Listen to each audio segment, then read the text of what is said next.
Vamos a continuar con el libro de Oseas. Oseas fue uno de los profetas que se encargó de dirigir el mensaje tanto al reino del norte como al reino del sur.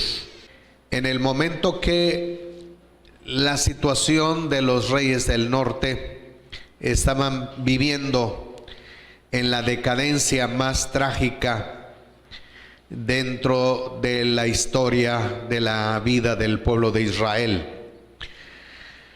La maldad, la desobediencia se sumaban a la vida de ellos, y por lo tanto el Eterno se disponía a manifestar su disciplina con ellos a través del exilio, no sin antes darles algunas advertencias, amonestaciones, por quizás el pueblo pudiera llegar a comprender, a entender y regresara al Todopoderoso con una verdadera teshuvá para ese tiempo que les esperaba, o alejar el exilio. Pero el mensaje parece que no fue escuchado. El reino de Israel hizo caso omiso al mensaje de Oseas, y este profeta le tocó ministrar al reino del sur también. Todavía tenía un poco de ventaja el reino del sur. Probablemente 100 años se les agregaba de misericordia al reino del sur. Para el reino del norte era un mensaje de ultimátum, un tiempo de teshuvá que debiera ser lo más urgente, o simplemente llegaba el fin del reino. El Eterno les advierte de la condición de vida que llevarían una vez que llegaran en Asiria. Sus falsos profetas les decían que el exilio no iba a durar, pero todo era una ilusión, una falsedad, porque final de tiempo no pudieron comprobar su mensaje en el momento que llegó el reino de Asiria, los atrapa y los lleva al exilio. Vamos a analizar el capítulo 13 de Oseas, hablando aún todavía con Efraín. Dice el versículo 1: cuando Efraín hablaba, cundía el temor y fue exaltado en Israel. Pero por Baal cayó en pecado y murió. Detengamos un momento. Dice el libro de Proverbios 1:7: el principio de la sabiduría es el temor del Eterno. Cuando un pueblo, cuando un reino respeta, obedece los mandamientos del Todopoderoso, es un pueblo que figura, sobresale, exaltado por el mismo Todopoderoso. Y esto sucedió con Efraín. Cuando estuvieron bajo las órdenes de la Torá, de la instrucción, bajo la obediencia, entonces Efraín, Israel, fue exaltado. Pero por Baal cayó en pecado y murió.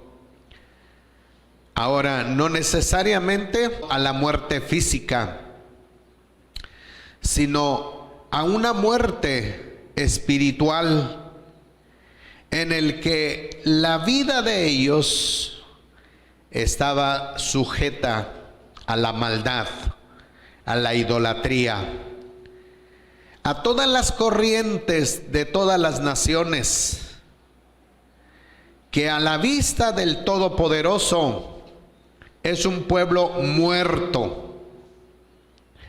Entonces, dice el versículo 2, y ahora pecan más y más.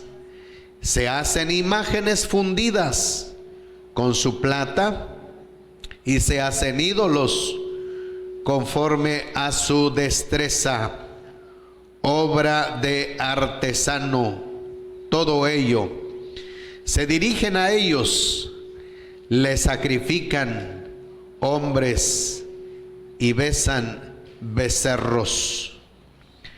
No había límite para detenerse fabricando dioses, fabricando figuras, fabricando a los dioses falsos.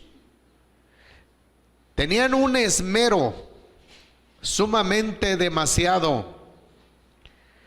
Efraín se dio la tarea de fabricar sus propios dioses, de llenar el reino del norte, una idea de ficción.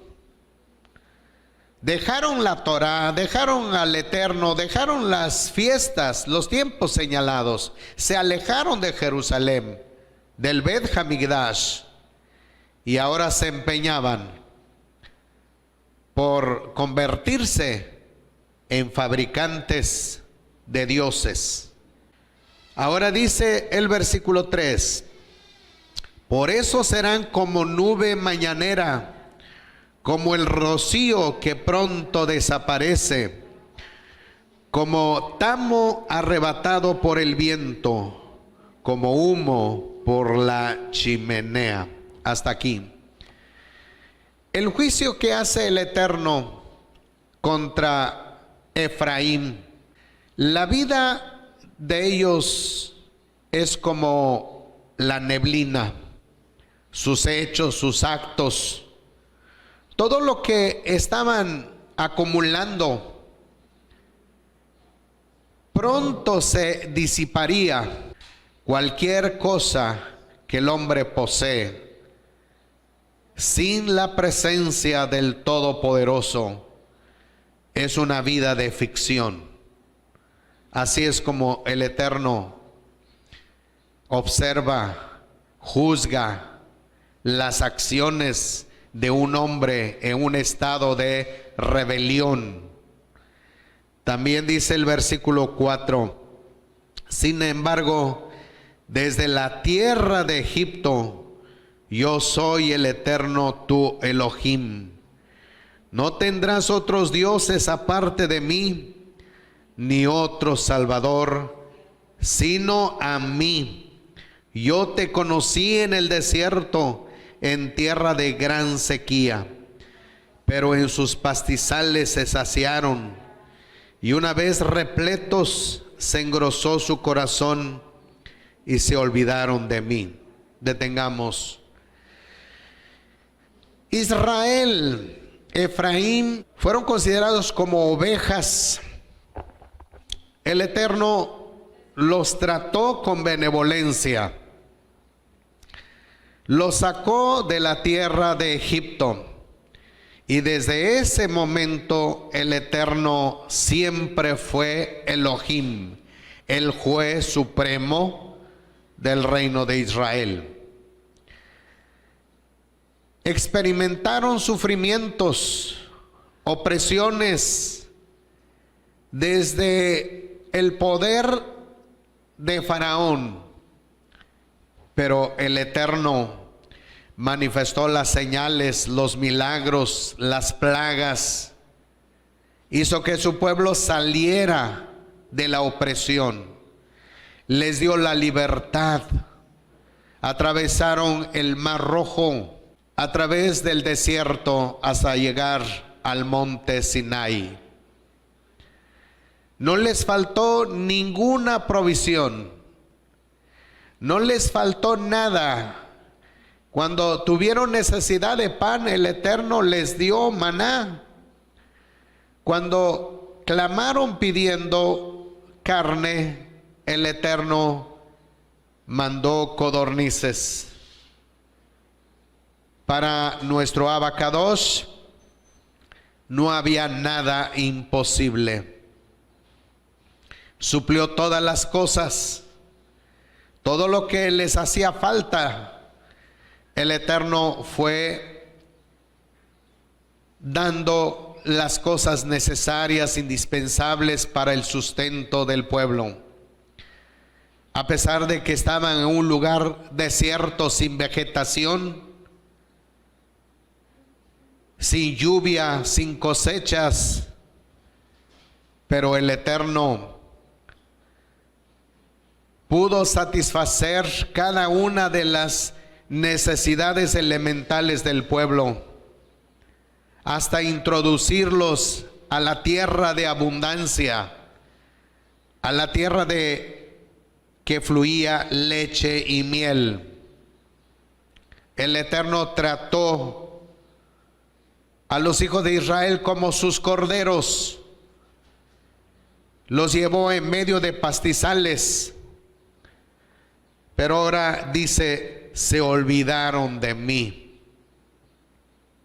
Se olvidaron del Creador, del Sustentador, del Sanador, del Todopoderoso. Ahora dice el versículo 7, seré pues para ellos como un león, los acecharé, como leopardo junto al camino. Los asaltaré como osa de crías robadas y desgarraré la envoltura de sus corazones. Los devoraré como una leona y las fieras del campo los despedazarán. Hasta aquí. El Eterno ahora se convierte en un espanto para los hijos de Israel, porque no quisieron entender, porque no quisieron comprender la Torá, la instrucción, no la obedecieron.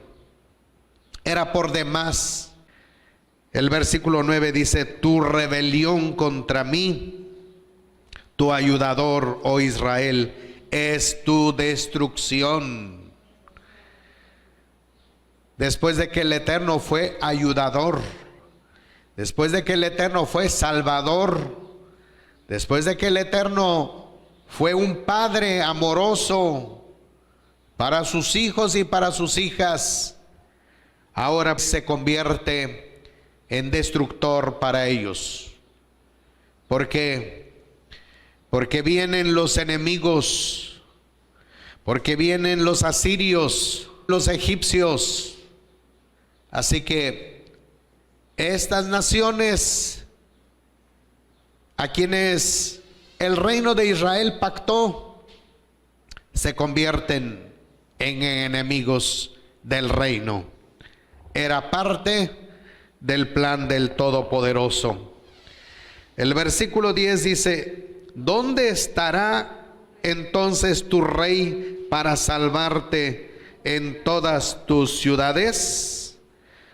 ¿Qué de tus jueces a quien demandaste, dame un rey y príncipes detengamos?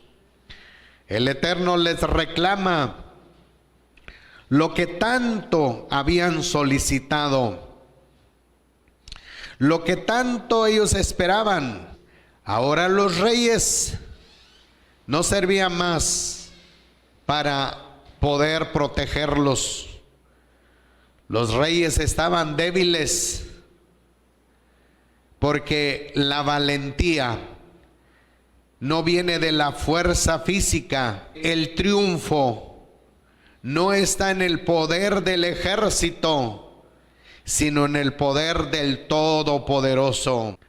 Y cuando un pueblo se mantiene en obediencia, entonces el Eterno envía su ejército para salvarlos. El Todopoderoso se ha considerado eterno Tsebaot. El Eterno no depende del ejército humano, no depende de los millares de soldados humanos, de escudos, de flechas, de dardos, sino Él depende de su poder, de su omnipotencia. Y cuando envía sus plagas, las plagas entonces se convirtieron en sus fieles soldados, ejércitos, que se enfrentaron a Faraón, y el Eterno les dio la victoria. Ese es el título de nuestro Abacados, el Eterno Tsebaot. En la traducción de Reina Valera dice, el Eterno de los ejércitos. Pero recordemos que no se refiere a los seres humanos. La diferencia del arsenal del ser humano,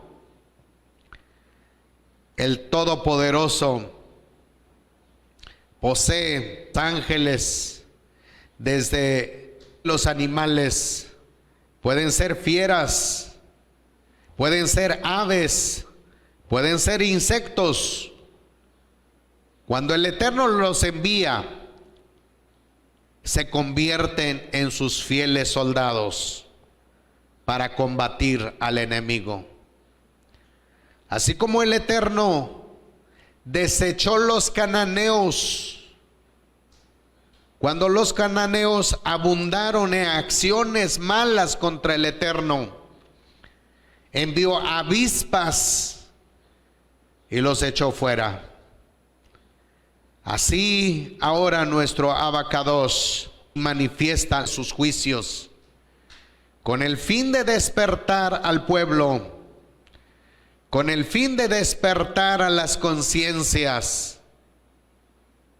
O sigues luchando contra el Eterno, o serás vencido, porque no atiendes los mandamientos tan sencillos de nuestro Abacados, que no son difíciles. Dice el versículo 11, airado te di un rey, y por mi indignación te lo quitaré. Sí, la primera vez que el reino de Israel pidió un rey, hablaron con Samuel, el último juez de Israel. Queremos un rey como todas las naciones. El Eterno habló a Samuel y le dice, no te pongas en ese estado, no te han desechado a ti sino a mí, que siga siendo su rey. Obedécelos, pon un rey sobre ellos. Pero el día que tengan un rey, el mismo rey será amenaza de ellos.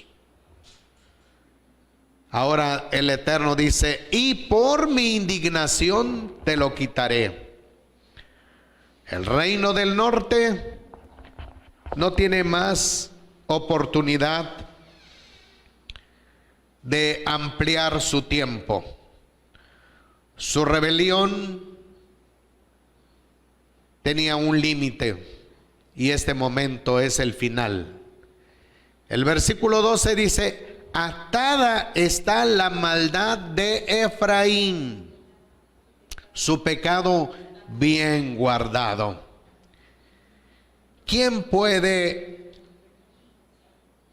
quitar el pecado de Efraín? Si el Eterno ató, el pecado estaba resguardado. Probablemente Efraín pensaba que no sería grave su situación, porque había escuchado del mensaje de los falsos profetas, que Dios estaba con ellos. Pero ahora tenemos que el tiempo se aproxima y la falsedad de los profetas no podían sostenerse. La verdad no estaba en ellos. Ahora dice el versículo 13, le vendrán dolores de parturienta. Él no es hijo prudente, no se colocó a tiempo a la hora del nacimiento. El Eterno revisa la línea del tiempo. Cuando Israel estaba por nacer, quería adelantar su nacimiento. Por eso su nombre fue Jacob. Y esto es lo que el Eterno les hace memoria para que recuerden cómo sucedió. Ahora dice el versículo 14, ¿los libraré del poder del Sheol? Es una pregunta. La respuesta es no. ¿Los redimiré de la muerte? La respuesta es no. ¿Dónde está, oh muerte, tu plaga? ¿Dónde, Sheol, tu destrucción? En este momento, la plaga de la muerte estaba llegando a las ciudades. La muerte que habla Oseas aquí es la separación de la comunión con el Todopoderoso. Un ser humano puede vivir físicamente muchos días con toda su fortaleza, y si no tiene el principio del temor del Eterno, esa persona, ese ser está muerto en sus delitos y pecados. El Eterno dice, la compasión se ha ocultado de mis ojos. No hay más compasión a favor del reino del norte. El Eterno manifestó compasión desde la salida de Egipto hasta el exilio del año 722. Por más de 800 años, el Eterno mantuvo en vigencia su amor, su compasión, su afecto con el reino de Israel. Y aún en el año en que se dividieron. Pero ahora el Eterno, ¿qué dice? La compasión se ha ocultado de mis ojos. Versículo 15. Aunque él sea el más fecundo entre sus hermanos, vendrá el solano como soplo del Eterno, que sube del desierto, y su manantial se secará y se agotará su fuente. Él saqueará el tesoro de todos sus objetos preciosos. El nombre de Efraín quiere decir fructífero, quiere decir fecundo. Las 10 tribus eran la mayoría y se posesionaron en el reino del norte.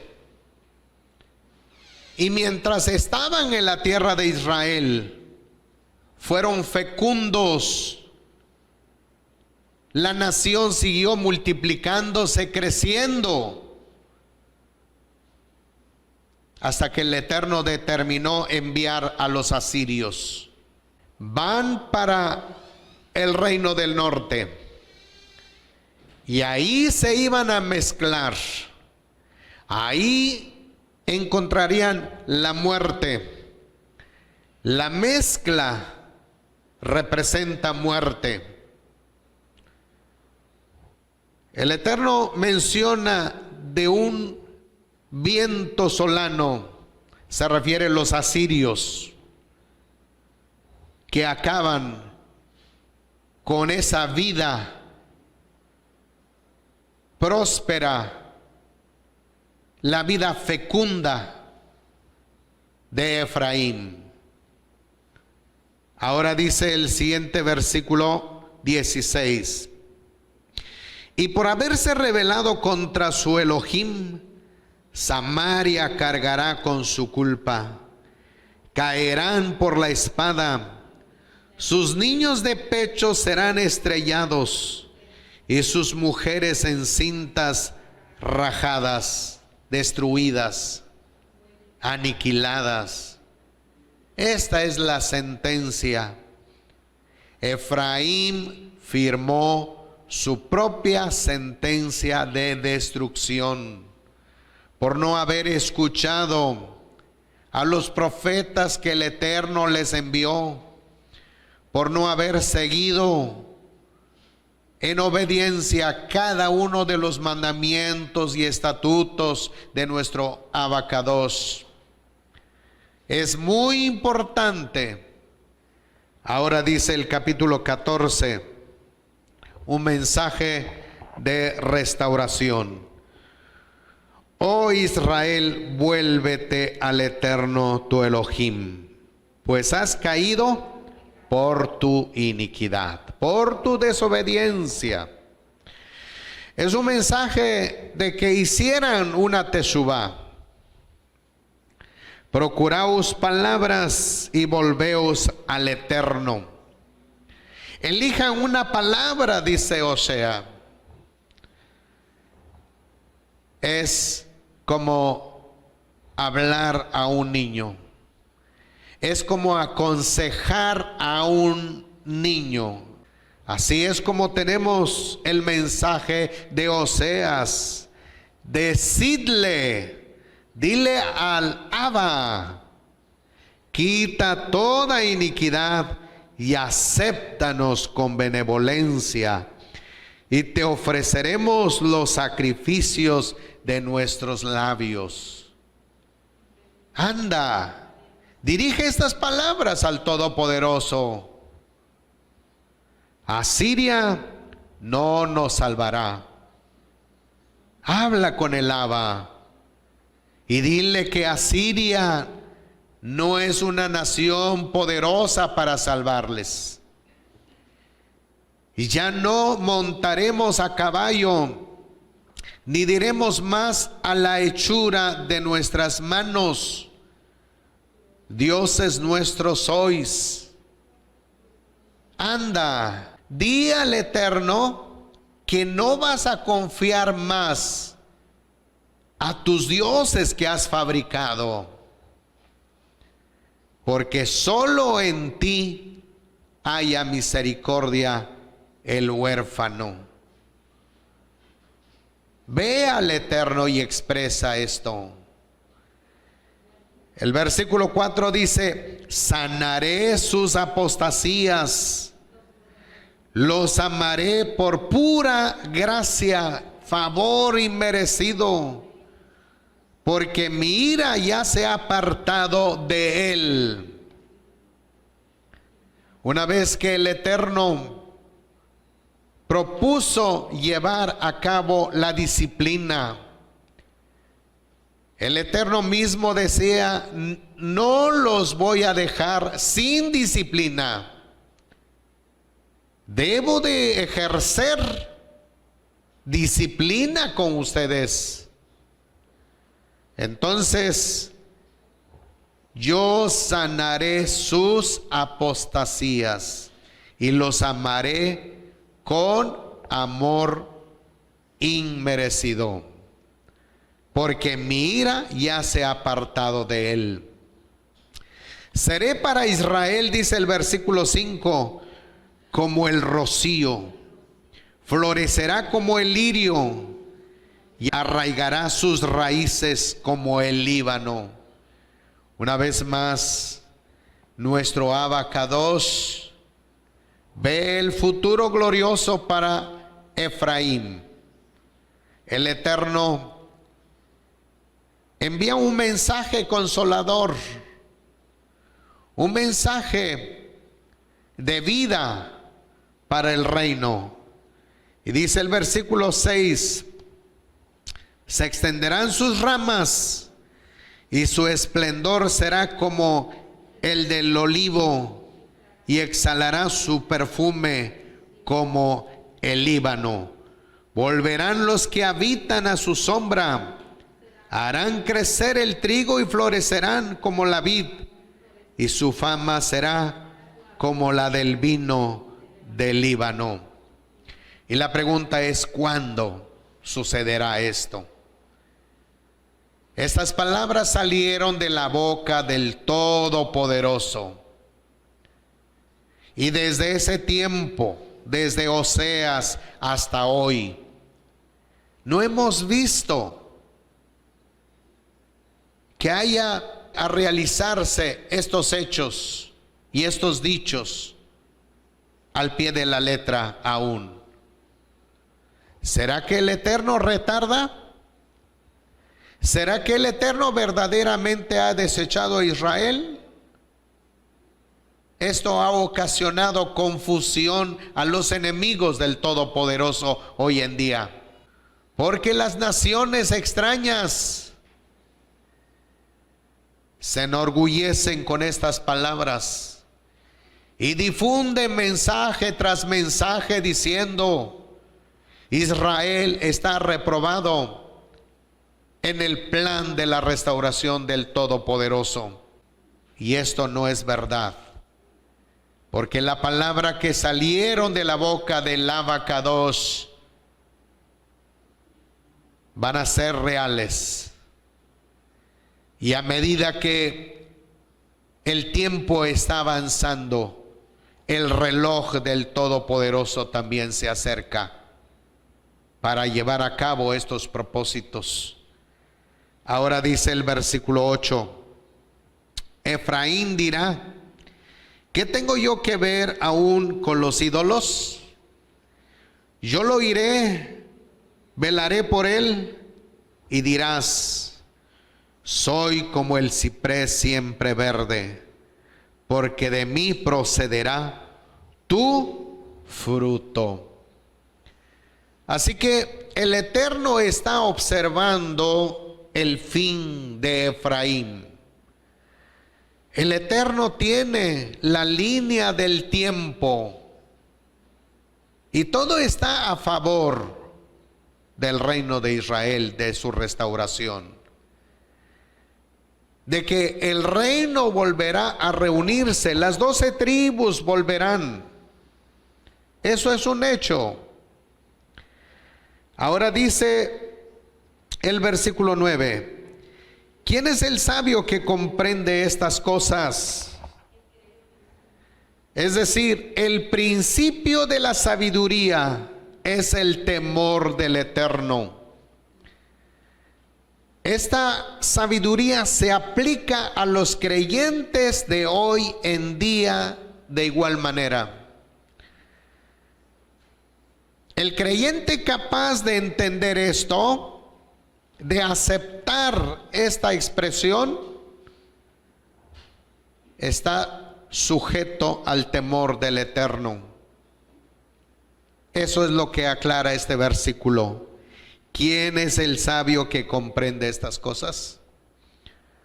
¿O quién es el ingenuo que no admite esto? El sabio es que admite que sí será.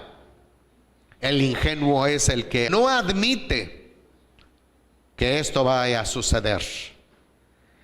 Y el inteligente, para que las conozca, porque los caminos del Eterno son rectos y los justos caminan por ellos, pero los transgresores tropezarán en ellos. Así que los rectos, el creyente que tiene su pensamiento delineado conforme a la instrucción del Abacadosh, la senda del Todopoderoso será siempre una senda de felicidad. Pero todos aquellos que reprueban los dichos del Abacadosh a través de los profetas, entonces tropezarán, porque no comprenden, porque no admiten, porque para ellos es imposible todo esto. En las buenas noticias de Lucas capítulo 15, 11. También dijo: cierto hombre tenía 2 hijos. Escuchen esto. Los hijos de Abacadosh, en el tiempo cuando se dividió el reino de Israel en 2 partes. El reino del norte, conocido como Israel, Efraín. Dejemos el nombre Efraín. Y el reino del sur, el reino de Judá. Recuerden esto: Judá es uno de los hijos mayores de Israel, que ha permanecido, que ha estado en la historia, en la línea del tiempo.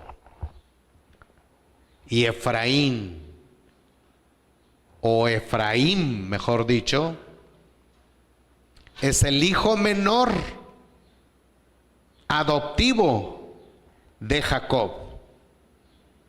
¿Quién se desvió más del camino del Todopoderoso? Efraín. ¿Quién se quedó con el segundo Bet Hamikdash? ¿Quién se quedó todavía poseyendo la Torá, guardando y protegiendo la Torá hasta hoy en día? Judá. Ahora veamos lo que sucedió con ellos. Versículo 12. Y el menor de ellos dijo al padre: Padre, dame la parte de la hacienda que me corresponde. Él les repartió el sustento. Después de no muchos días, el hijo menor, recogiendo todo, partió hacia un país lejano, y ahí malgastó su hacienda, viviendo perdidamente. Vamos a detenernos.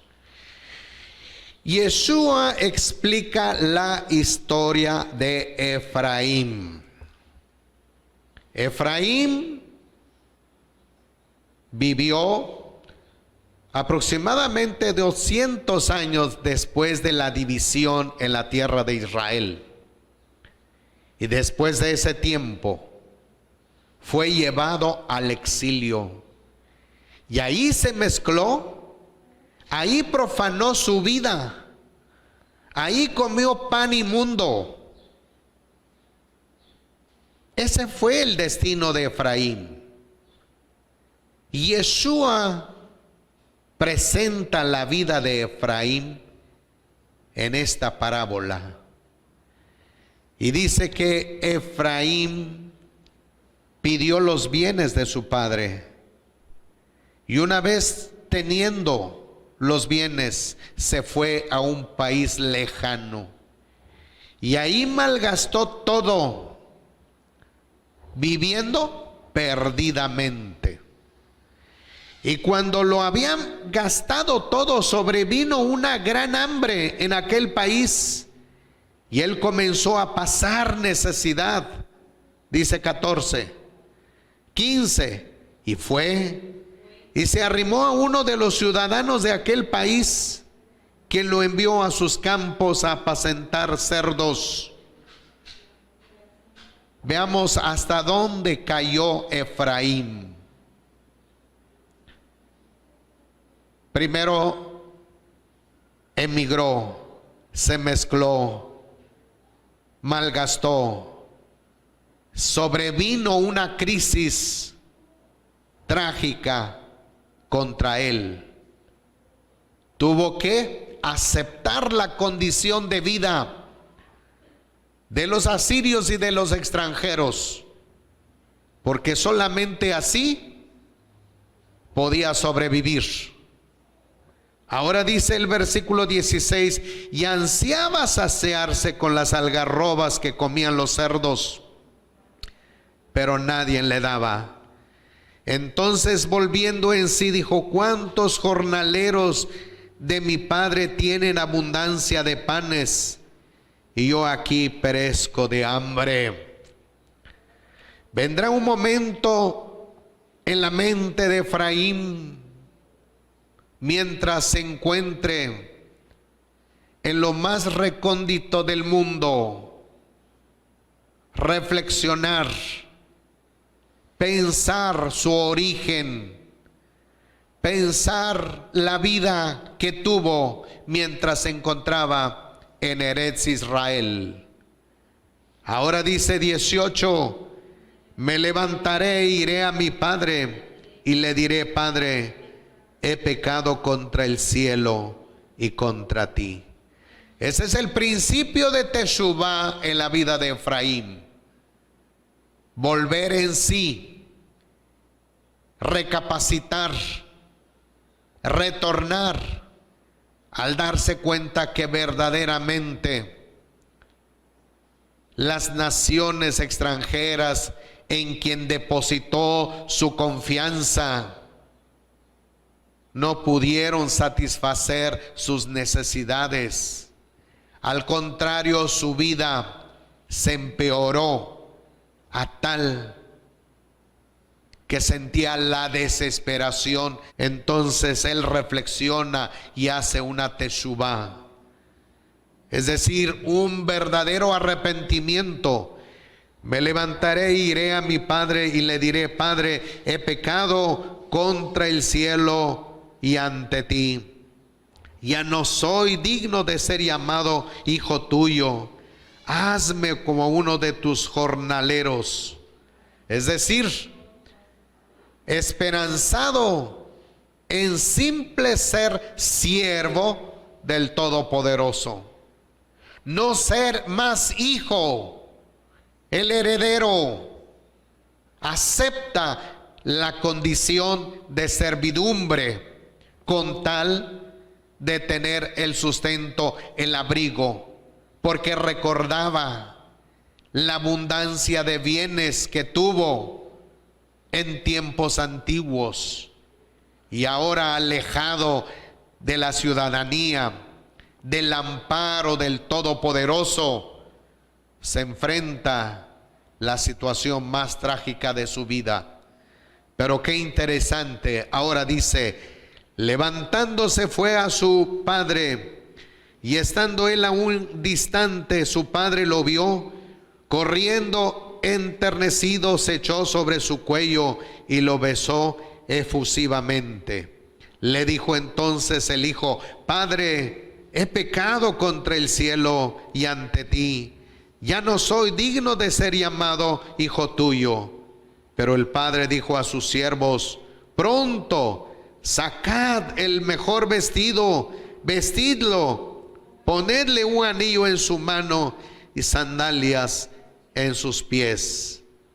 Traed el becerro gordo y matadlo, y comamos y regocijémonos, porque mi hijo estaba muerto y ha vuelto a vivir, estaba perdido y fue hallado. Y comenzaron a regocijarse. Pero su hijo mayor estaba en el campo, y como al regresar oyó música y danzas, se acercó a la casa, y llamando a uno de los criados le preguntó qué era aquello. Él entonces le dijo: tu hermano se ha presentado, y tu padre ha sacrificado el becerro gordo porque lo recuperó sano. Y se enojó y no quería entrar.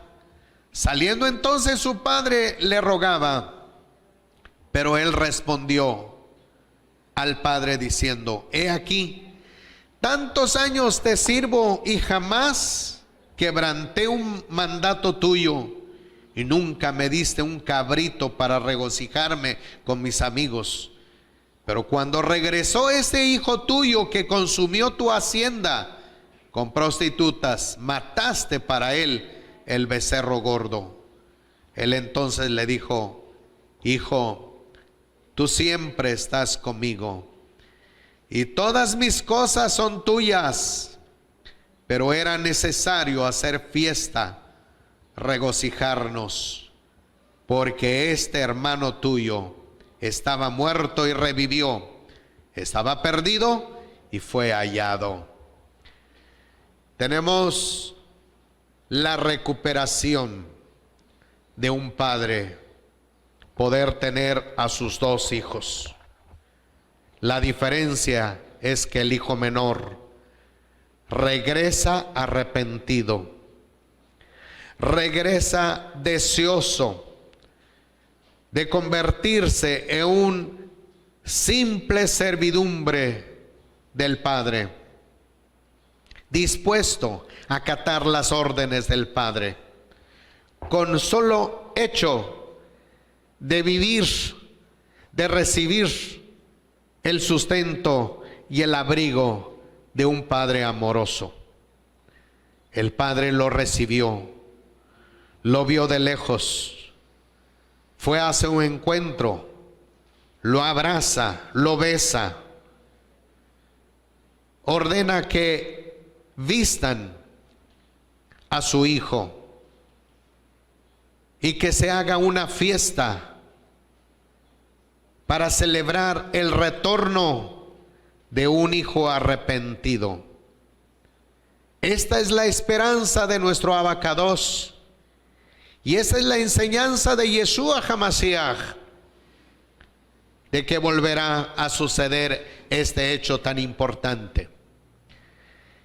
Esa ilustración la figuró Yeshua en el tiempo de su ministerio delante de los judíos, delante de los líderes, delante de los rabinos, delante de los ancianos, delante de la clase élite que estaba enfrente y que rechazaba a Yeshua. Judá es el hijo mayor que ha estado siempre a través de las edades, a través de los siglos, pero no ha podido, esa clase élite no ha podido abrir su mente, su corazón, de que la bendición del Padre está con ellos, de que ellos pueden valerse de esas bendiciones, experimentar la satisfacción. Cuando llega el hijo, se asombra el hijo mayor y dice: ¿qué pasa? ¿Qué ocurre? Le dice: tu hermano menor ha regresado, tu padre ha hecho matar el becerro gordo, está ofreciendo una fiesta a favor de tu hermano. El hijo mayor se enoja, reclama, reprocha al padre el haber recibido a su hermano con una fiesta tan especial. El padre le dice: hijo, todas mis cosas son tuyas. Yo sé que siempre has estado conmigo. Si no has tomado las cosas es porque no has querido la esperanza que hay para el futuro del reino de Israel, el encuentro. El hermano menor vendrá con arrepentimiento, con su corazón abierto, con el remordimiento de que todo lo que le ha sucedido ha sido a consecuencia de su rebeldía. Y ahora el hijo mayor, hasta entonces se dará cuenta que tuvo todas las bendiciones del Todopoderoso y no las aprovechó. Esta es la enseñanza de Yeshua HaMashiach, de que una vez más hay esperanza del retorno, de la reunificación de las 12 tribus de los hijos de Israel.